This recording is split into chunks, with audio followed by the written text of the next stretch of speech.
दिल्ली में जंतर मंतर पर प्रोटेस्ट चल रहा है। आप यहाँ आए हैं, किस लिए आए हैं?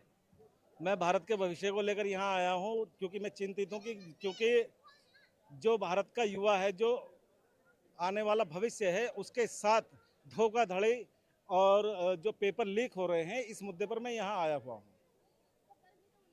ये मुद्दा जो पेपर लीक हो रहा है, इसका समाधान क्या है?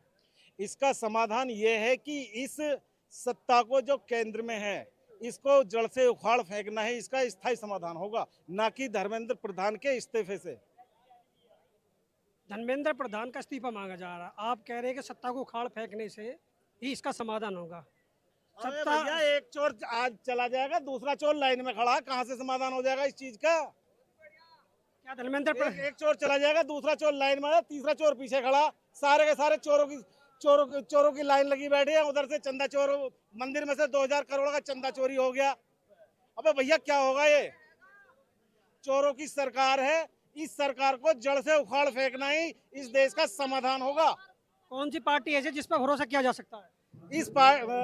जो आपका ये सवाल है, इसका ये समाधान है कि 70 साल इस देश को कांग्रेस ने बड़े बड़े इंस्टीट्यूट और बड़े बड़े बांध दिए हैं, और इस वर्तमान सरकार ने केवल और केवल धर्म की राजनीति की है, और मंदिर मस्जिद की राजनीति की है, और चंदा चोरी किया है, और केवल देश को बांटने का काम क्या है। और आज तक के इतिहास में मैं बता देता हूं, जब देश गुलाम था, जिनके आदर्शों पर भारतीय जनता पार्टी आज खड़ी है, वो सारे के सारे अंग्रेजों के पिट्ठू गुलाम थे। उनका इस आजादी की, भारत की आजादी में कोई रोल है ही नहीं। अब सरकार जो है, अगर सत्ता में आना किसको चाहिए, सही तरीके से युवाओं का भला सोच सके, देश चला सके? जैसा हमने 70 सालों में देखा है, इस देश का अगला प्रधानमंत्री राहुल गांधी को होना चाहिए। किस बेस पर? किस बेस पर? क्योंकि हमने 70 सालों का कांग्रेस का विकास देखा है। इस बेस पर आने वाली सरकार कांग्रेस की होनी चाहिए। कि मैं कोई कांग्रेस का स्थायी नहीं तो वोटर हूं, ना ही मैं उसका कोई पदाधिकारी हूं।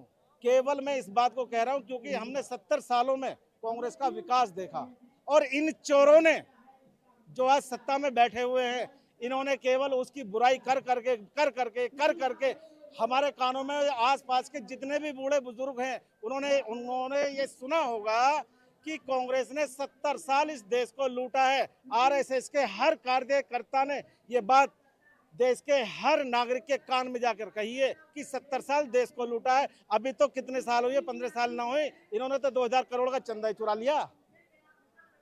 आगे जो है, जो बार बार जो आप आरएसएस को कह रहे हैं, आरएसएस ने देश की आज़ादी में क्या योगदान रहा? घंटा देश की आजादी में इनका रोल है, घंटा। जितने भी इनके आदर्श पुरुष माने जाते हैं कि इनके विचारों पर ये भारतीय जनता पार्टी काम करती है, वो सारे के सारे अंग्रेजों के पिट्ठू गुलाम रहे हैं।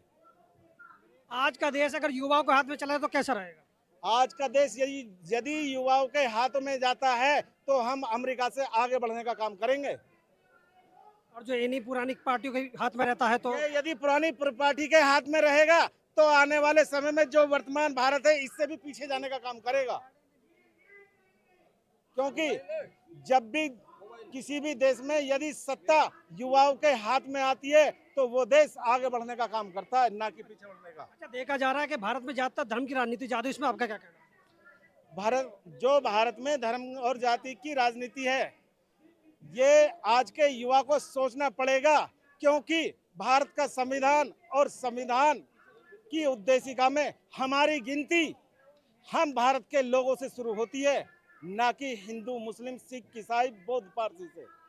तो मेरा निवेदन भारत के हर नागरिक से ये है कि वो सबसे पहले अपने आप को भारत का नागरिक समझे और इस भारत का निवासी समझे, ना कि हिंदू, मुस्लिम, सिख, ईसाई अपने आप को समझे। वो केवल भारतीय अपने आप को समझे, तो इस देश का विकास तभी संभव हो सकता है। Thank you.